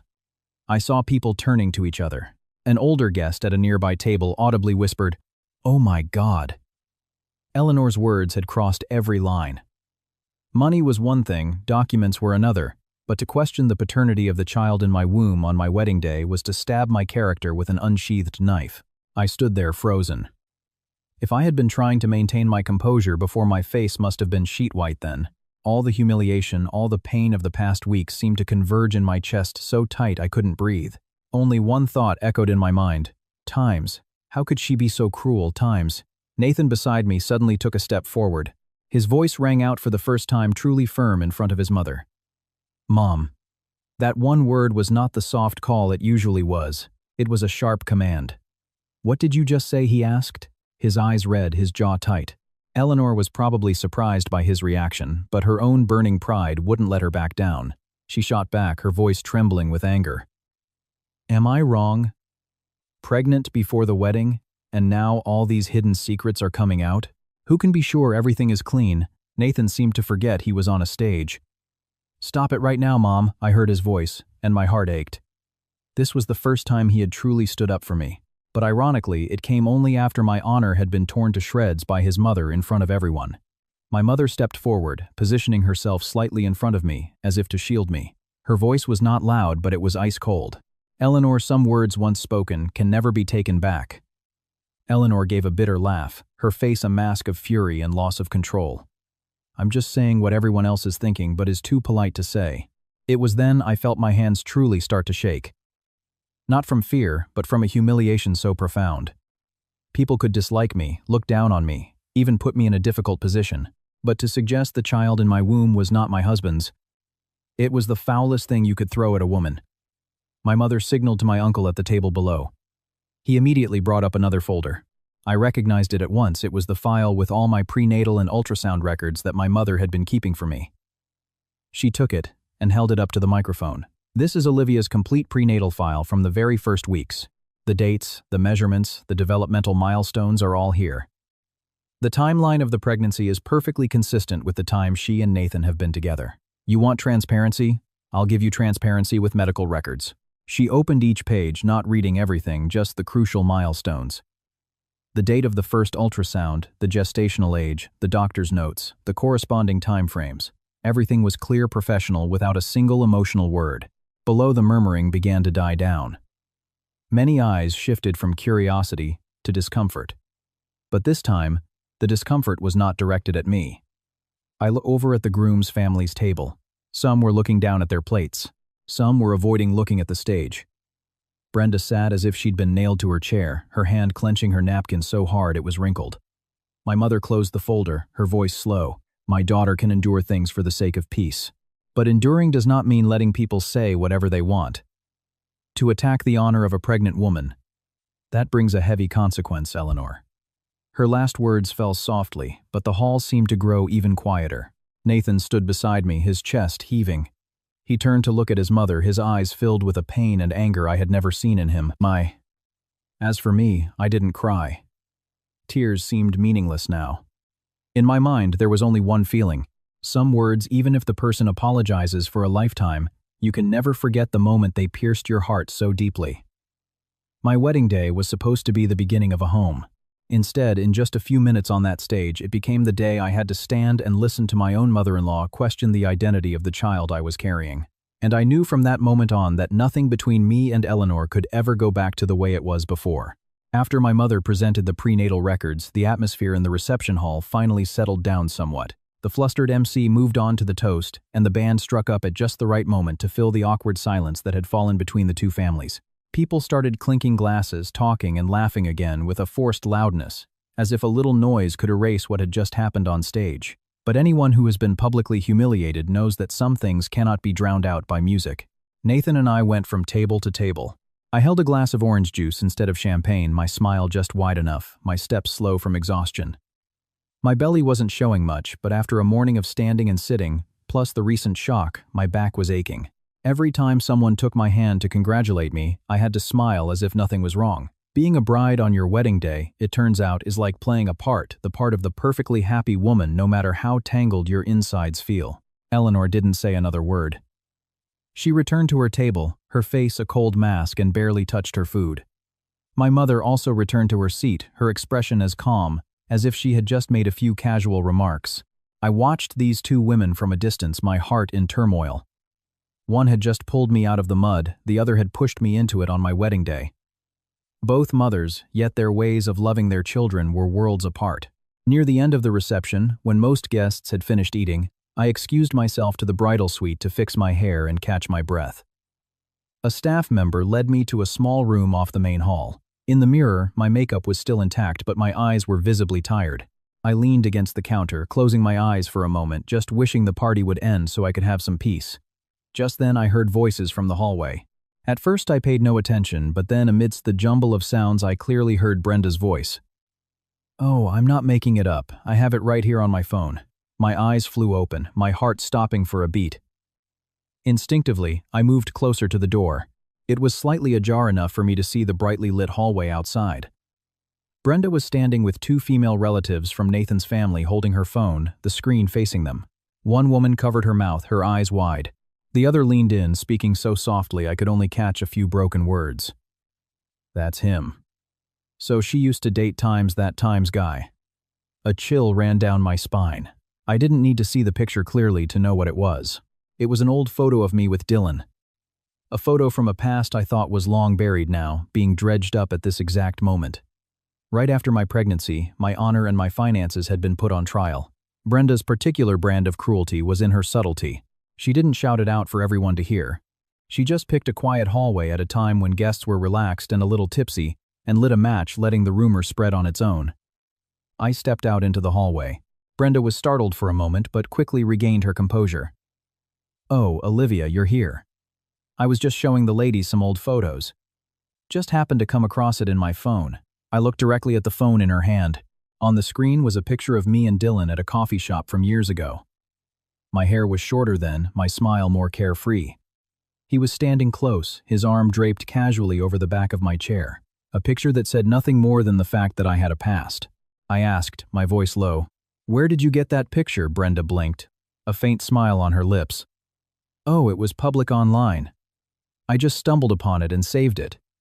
Who knew it was someone I knew? Hearing her, I just felt cold. Stumbled upon it. Sometimes that's the most convenient excuse for a deliberate act.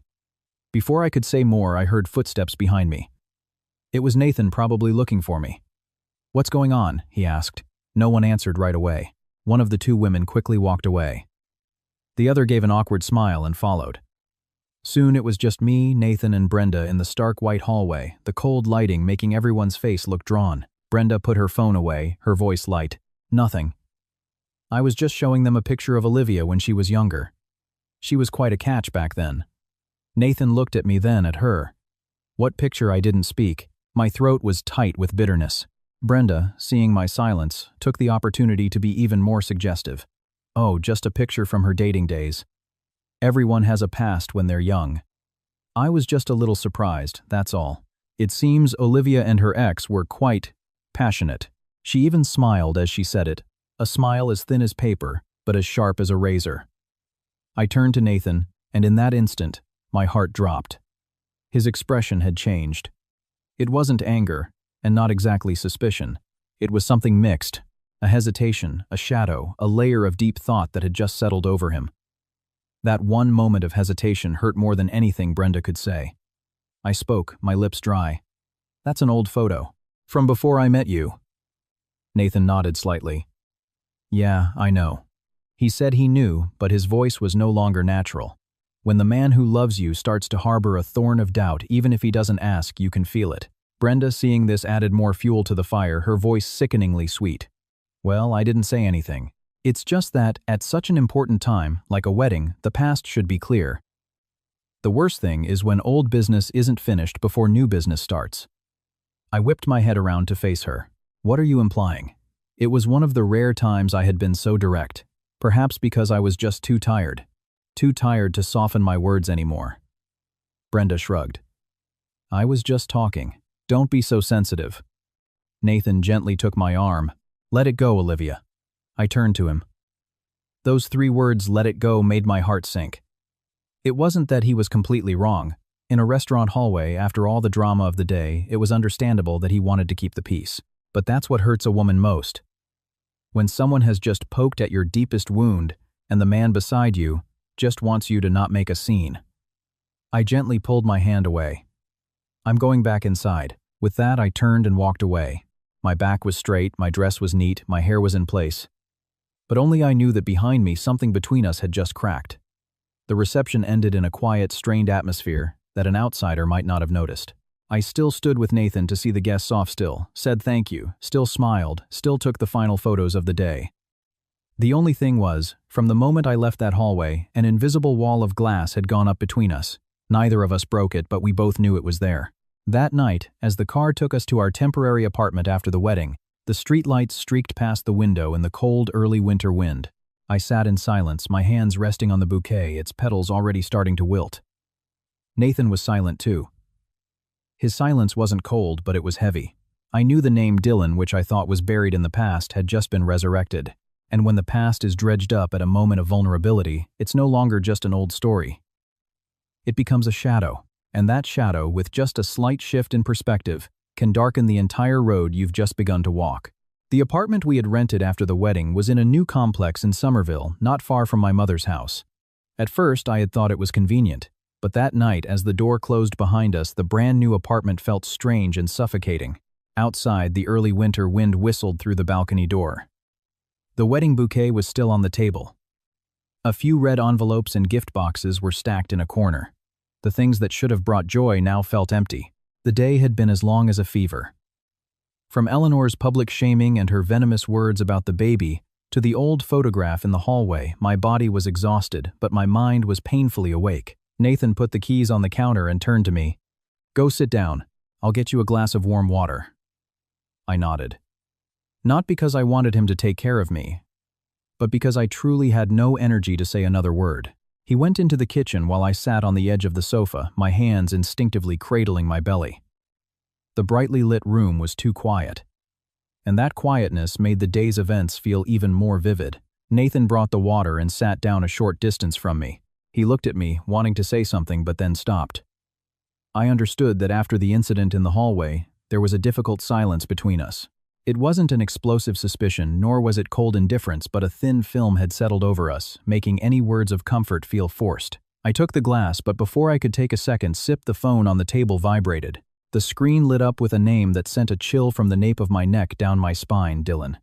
I stared at the screen, my heart pounding in my chest. It had been over 3 years since he had been a part of my life. Occasionally I'd get calls from unknown numbers that would hang up. A few times I'd seen his old social media profile pop up, but I always ignored it. I thought silence was enough to cut off someone who no longer deserved a place in my life. And yet tonight of all nights, right after that photograph was brought up, he called. Nathan saw the screen and frowned. "Who is that?" I didn't answer right away. My fingertips were ice cold. The phone continued to ring, each ring like a hammer against my temples. Finally, I answered. Before I could say anything, a low, slow man's voice so familiar it made my throat tighten came through the line. "Congratulations, Olivia. Finally got married." I shot to my feet. "Why are you calling?" He chuckled softly. The kind of laugh I once found confident now just made my skin crawl. "Just calling to congratulate you." "Is that so strange? You're a brave one, I'll give you that." I gripped the phone so hard my hand ached. "If you have something to say, say it." There was a pause on the other end, then he dropped each word like a stone into a well. "You should double-check your due date. Not everything is what you think it is." I froze. Nathan was now standing right beside me, seeing the color drain from my face, asking urgently, "What is it?" What did he say? I couldn't hear him clearly anymore. My ears were ringing. Dylan's words were like a thin blade twisting in the wound that had been open all day. The pregnancy, the due date. Eleanor's words on the stage. The old photograph. It all merged into a thick black mass. I hissed into the phone, "Don't you dare say things like that." Dylan laughed coldly. "Whether it's true or not, you know best. You may have forgotten some things, but I haven't." With that, he hung up. I stood there as if I'd been turned to stone. The phone screen in my hand went dark, but my heart was beating so hard I couldn't breathe. Nathan grabbed my shoulders, his voice sharp. "Olivia, who was that? What did he say?" I looked up at him, my lips dry, all the words I wanted to say stuck in my throat. I just shook my head. Not because I was trying to hide something, but because in that moment, I felt like I was being pulled into an old fog where all my memories were becoming blurred. I barely slept that night. Nathan lay beside me, tossing and turning, but it felt like we were on opposite sides of the bed. He asked a few more times about Dylan. I just answered briefly that he was an ex, that it was long over. I couldn't bring myself to repeat what he had said. Or rather, I didn't know how to articulate the fear that was now stirring in my own mind. Just as the sun was beginning to rise, I sat up. My body ached, as if I'd been held underwater all night. I went to the bathroom and looked at my reflection. My eyes were sunken. In less than 24 hours of being a wife, I felt my marriage was already being devoured by the past. I didn't wake Nathan. I just left a note saying I was going to my mom's for a bit and took a cab to Somerville. The early morning streets were quiet, a thin mist hanging over the Charles River. A few joggers were out on the bridge, but my heart was racing as if a single moment's delay would cause me to lose a vital piece of the truth. My mother opened the door and saw me standing there, my face pale. She froze. "Why are you here so early? What's wrong?" I stepped inside and sank onto the sofa, my hands trembling even as I held the glass of water my mother gave me. And then I told her. About the phone call, about the words "double-check your due date," about Dylan's half-threatening, half-certain tone. With every word I spoke, I felt colder inside. My mother listened, then sat in silence for a long time. She didn't ask questions, didn't offer empty reassurances. Her face just darkened as if something she had kept hidden for years had finally come to light. After a long pause, she spoke, her voice slower and hoarser than usual. "There's something I never wanted to tell you." I looked up. My mother placed her hands on her knees, her eyes on the old tiled floor. "When you were 26, when you were still seeing Dylan, you had that car accident. Do you remember?" I nodded slowly. I remembered the collision.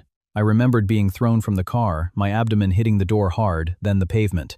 I remembered being in the hospital for a few days, hazy from medication and shock. But after that, it all faded.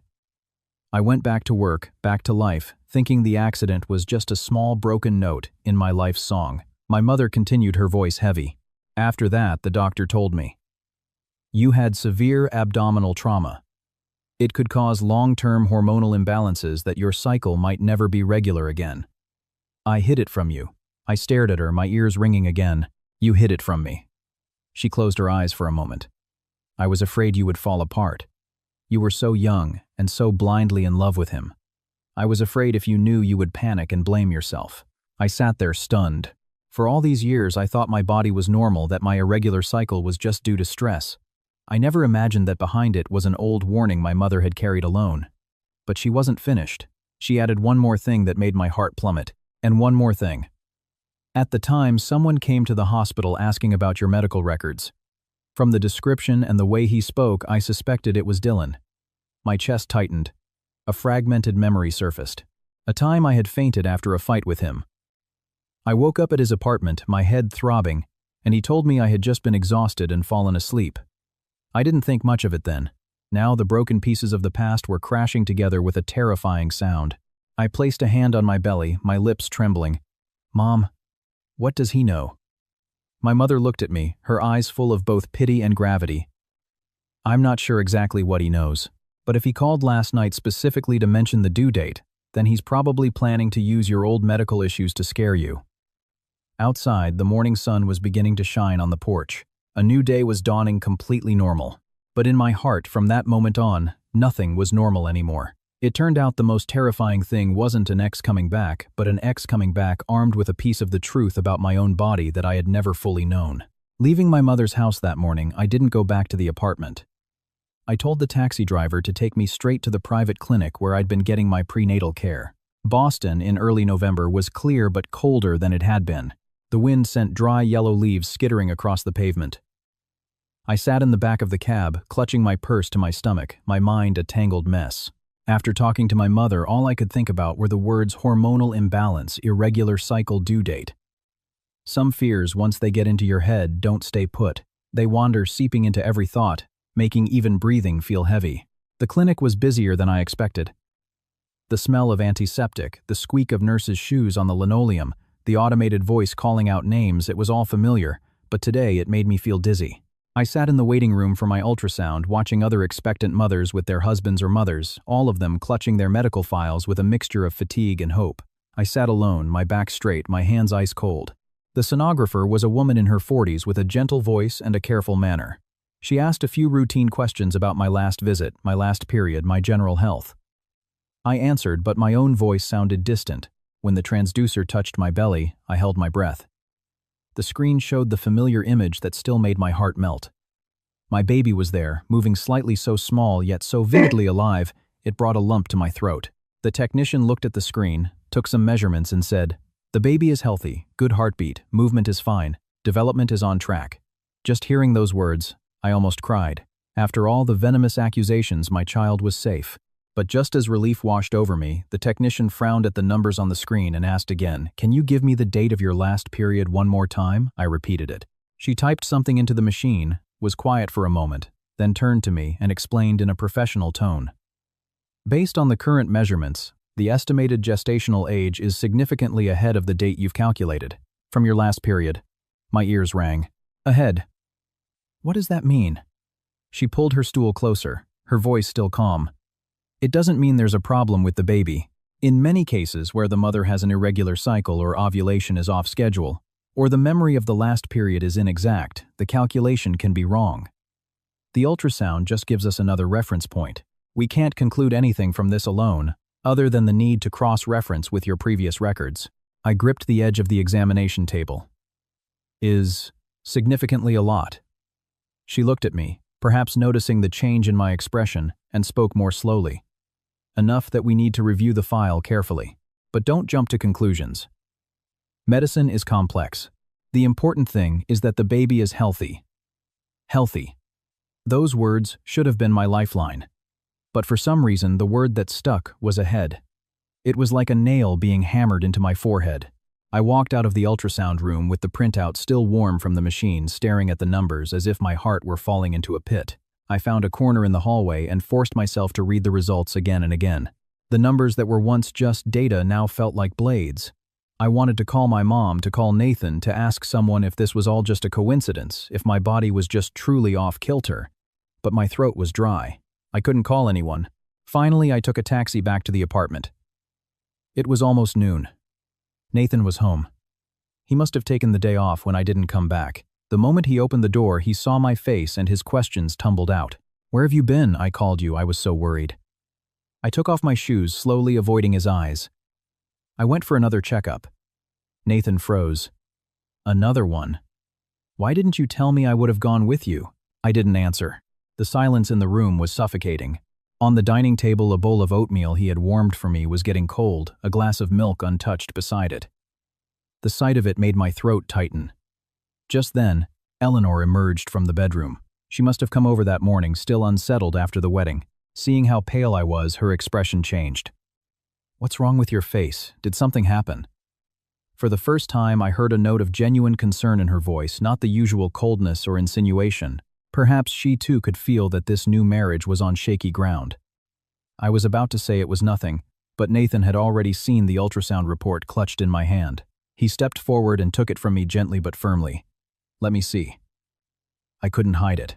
Nathan's eyes scanned the page. I watched his face change from worried to stunned to silent. He looked up at me, his eyes clouded over. "Olivia, what is this?" His question wasn't harsh, and because it wasn't, it hurt even more. Because it was filled with confusion, with the feeling of the ground giving way beneath him, with a desperate attempt to hold on to the trust that was slipping away. Eleanor came over and snatched the paper from her son's hand. She read it quickly, and her face went pale. The combative look from the wedding was gone, replaced by the trembling of someone who suddenly sees the house they have built with so much care about to collapse. "Is it really this far off?" she asked, though it wasn't clear if she was asking me or herself. I stood in the middle of the living room, my head spinning. I just found out. The doctor just said we have to compare it with the old records, not to jump to conclusions." Nathan cut me off, his voice hoarse. "Is there anything else you haven't told me?" I looked up. His eyes weren't angry. They were pained, and that pain was more suffocating than any outright accusation. I wanted to tell him right then that I had never betrayed him, that I was just as scared as he was, that my mother had just told me about the old accident.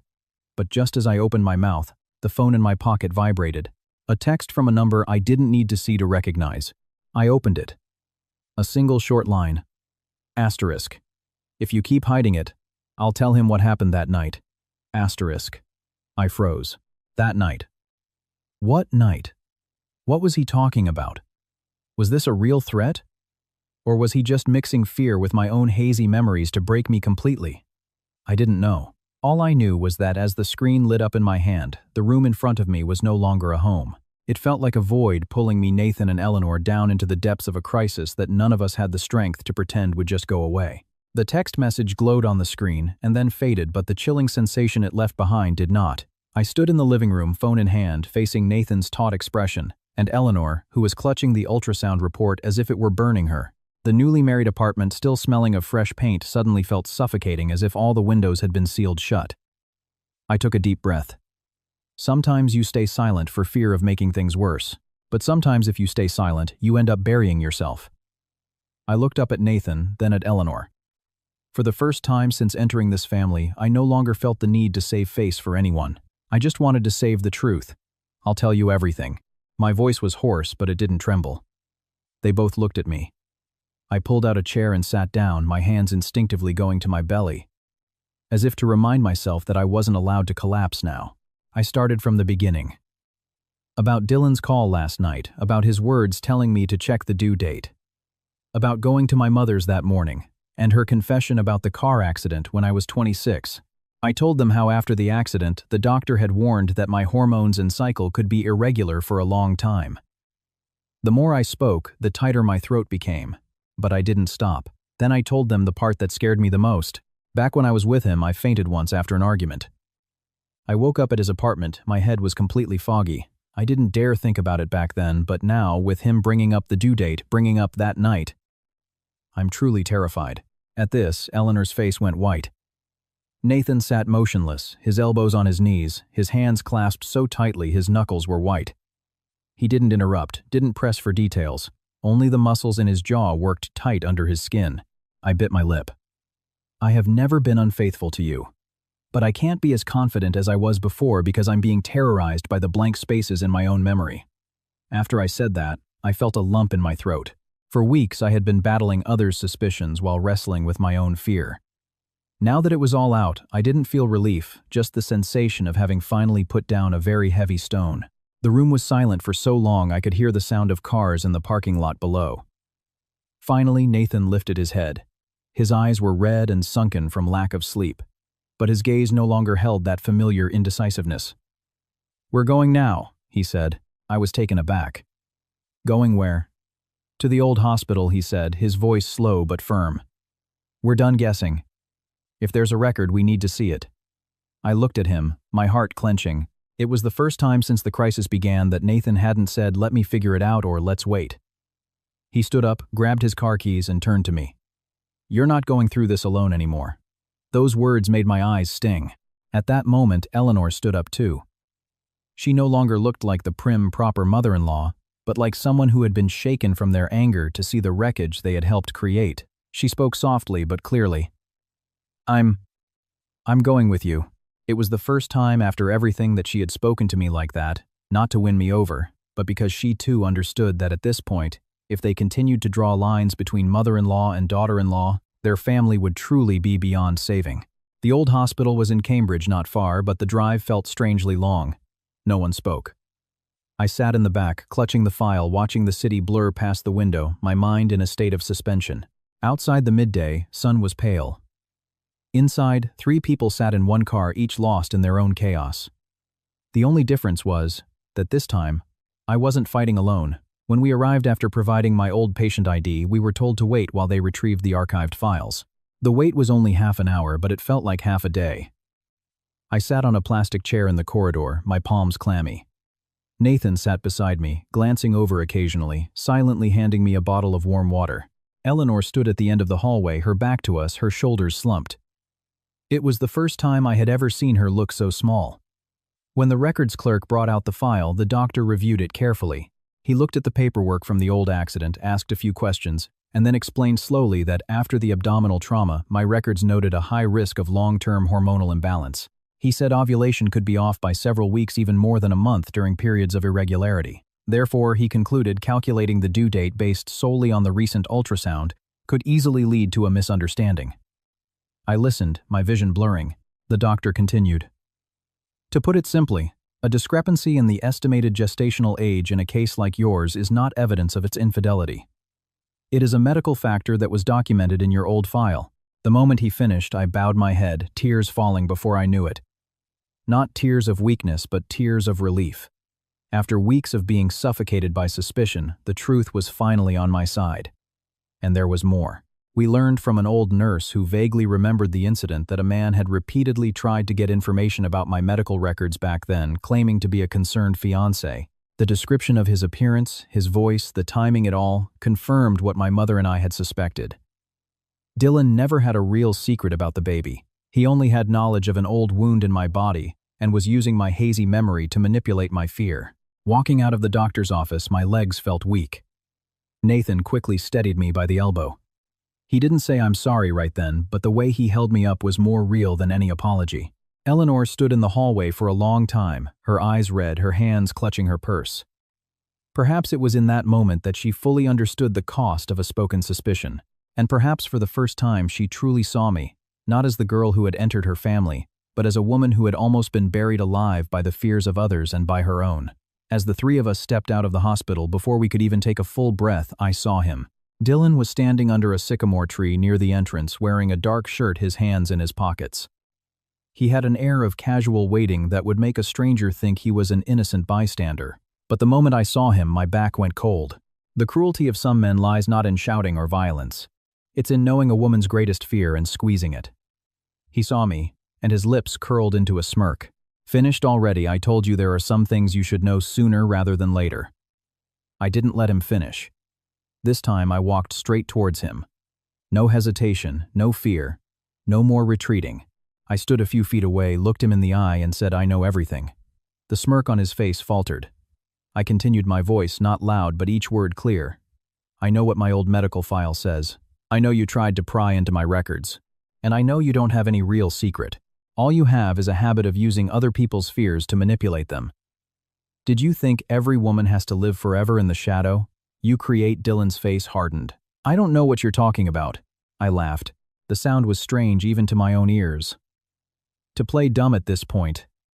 Your skin must be thicker than the pavement of this hospital courtyard. Just then, Nathan stepped up, positioning himself slightly in front of me. He didn't raise his voice like a man trying to show off. He spoke in a low tone, but it was cold enough for anyone to understand. This was no longer a simple argument. From now on, if you call, text, lie about, or harass my wife in any way again, I will be speaking with the police and a lawyer. Don't test how much more this family is willing to endure. Dylan looked at Nathan and scoffed, probably about to say something more, but at that moment Eleanor stepped forward. I turned, my heart stopping for a beat. She stood tall, her face no longer holding its familiar bitterness, but the firm resolve of a mother who had just seen her family nearly destroyed by suspicions she herself had fueled. She looked directly at Dylan, her voice sharp and clear. Listen to me. She is my daughter-in-law. The baby she is carrying is my grandchild. You touch either of them again and you will answer to me. I stood there, stunned. Even Dylan was probably shocked that the person who had been my harshest critic was now the one standing in front of me as a shield. He pursed his lips, his eyes darkening. His game was over. A man like him is only powerful when others are scared, when they doubt themselves. Once the truth is out, he is left with nothing but his own revealed indecency. He turned and walked away without another word, heading quickly towards the parking lot. I watched him go, not with a feeling of triumphant glee, but with a strange sense of relief, like someone who has just pulled a deeply embedded thorn from their chest. It was painful, it bled, but finally I could breathe. Back at the apartment, Eleanor went straight to her room. A moment later, she came out with the brown file folder she had forced me to sign. I recognized it immediately, and my heart sank a little. She placed the papers on the table and sat down across from me and Nathan. The room was silent. Then she opened the folder, removed the staples, and tore the first page, then the next. The sound of ripping paper was dry and final. No one stopped her. No one spoke. Only when the last page was torn in half did she look up at me. I was wrong, she said. I heard her, and a lump formed in my throat. She continued, her voice hoarse. I thought I was protecting my son. I was afraid he would be taken advantage of, afraid of what people would say, what the relatives would think. But I forgot one thing. When you're too afraid, you can easily become cruel. I hurt you. I said things that should never have been said. I am sorry. No excuses, no blaming the circumstances, no hiding behind elders make mistakes. Just a direct apology, heavier than any justification. Nathan turned to me, his eyes red. I'm sorry for letting you stand alone. I love you, but I was too slow to react. So slow that I almost lost you. I looked at the two of them. The tangled mess of events that had started from the day I learned I was pregnant finally began to settle. I didn't cry. I just said slowly, I can endure it once, maybe twice, because I know every family has its conflicts. But from now on, if we want this family to truly be at peace, no one gets to make assumptions for me, make decisions for me, or make me carry their fears anymore. Being a wife and a daughter-in-law does not mean I lose my right to be respected. Eleanor nodded very slowly. I'll remember that. That evening, the apartment felt different. In the kitchen, Nathan was clumsily trying to make me soup, making it too salty, and then having to add more water. In the living room, Eleanor was on the phone with my mother. I couldn't hear the whole conversation, just snippets. It was my fault. I hope you can forgive me. From now on, I will do better. Just hearing that, my heart softened. Later that evening, Eleanor brought out a small red velvet box. She opened it and took out the pair of gold wedding bracelets she had prepared for the ceremony. She put them on my wrist herself, her voice thick with emotion. The first time I gave you these, my heart was full of calculations. Today I'm giving them to you again to welcome you properly as my daughter. I placed a hand on my belly. My baby kicked a gentle tap from within. Outside the early winter, wind was still blowing, but the hearts inside our home were no longer cold. Life has its twists and turns, families have their stumbles. We can get lost in pride, prejudice, and old fears. But the most precious thing isn't to have never been wrong, but to have the courage to admit it, to fix it, and to stand on the side of what's right. In a marriage, what a woman needs isn't just sweet words of love, but genuine respect and a dignified place in the home she shares.